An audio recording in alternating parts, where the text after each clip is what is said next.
নমস্কার বন্ধুরা, সবাই কেমন আছো? আমরা সবাই ভালো আছি।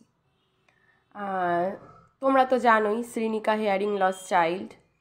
তো আমি এই চ্যানেলটাই খুলেছি তাদের জন্য যে এই ধরনের বাচ্চাকে কিভাবে অপারেশন করালে, কিভাবে থেরাপি করালে এরাও পরিষ্কার কথা বলতে পারে। নর্মাল বাচ্চাদের মতোই স্কুলে যাবে, সমস্ত কিছুই নর্মাল হবে। তো যাই হোক, ওর প্রথম কানটা অপারেশন হয়েছিল। ও যেহেতু প্রোফাউন্ড লেভেলে হেয়ারিং লস ছিল ওর, সেই কারণে ওর প্রথম কানটা অপারেশন হয়েছিল। ওর হিয়ারিং এডে কোনো কাজ হতো না, ঠিক আছে। ওকে প্রথম 3 মাস মেশিন দেওয়া হয়েছিল, কিন্তু মেশিনে ওর কোনো কিছুই রেসপন্স ছিল না।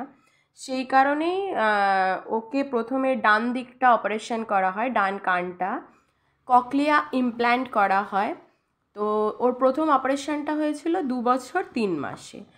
তারপরেই শুরু হয় স্পিচ থেরাপি। অপারেশন করে দিলেই ব্যাপারটার সমাধান হয়ে যায় না, তখন শোনা সবে শুরু হয় ওদের, যেটা ওরা কোনোদিনই জন্ম থেকে শুনতে পায়নি। সেটা অপারেশনের মোটামুটি 1 মাস পর মাথায় কানে মেশিন বসলে ওরা শোনা শুরু করে, এবং তারপরেই শুরু হয় স্পিচ থেরাপি। আমি ওকে সপ্তাহে 2 দিন নিয়ে যেতাম স্পিচ থেরাপি করাতে। তো আমিও ধীরে ধীরে তোমাদের দেখাবো যে কিভাবে আমি ওকে থেরাপি করিয়েছিলাম, ঠিক আছে। পাশে থেকো, সাথে থেকো। আমি যেটুকু এই ব্যাপারে জানি সমস্তটাই তোমাদের সাথে শেয়ার করব। যদি কোনো বাচ্চা আমার এই ধরনের ভিডিওগুলোতে হেল্প পায়, সেই কারণেই আমার এই চ্যানেলটা খোলা, ঠিক আছে। Tata, bye bye.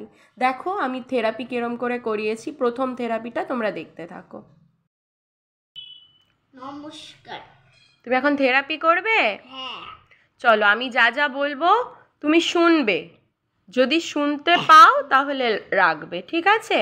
আর যেটা বলছি মুখেও বলবে, ঠিক আছে। আ আ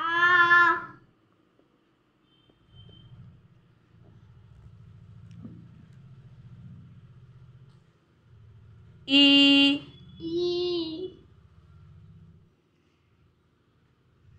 রাখো সুন্দর করে। উ উ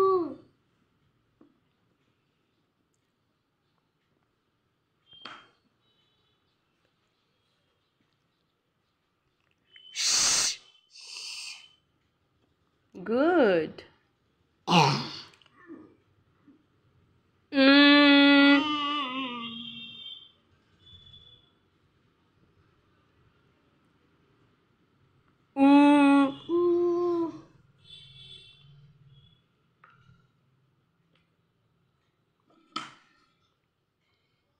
যা।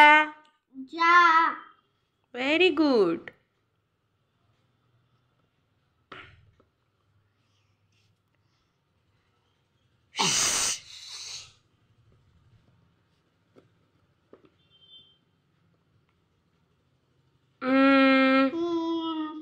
বাহ, ভেরি গুড।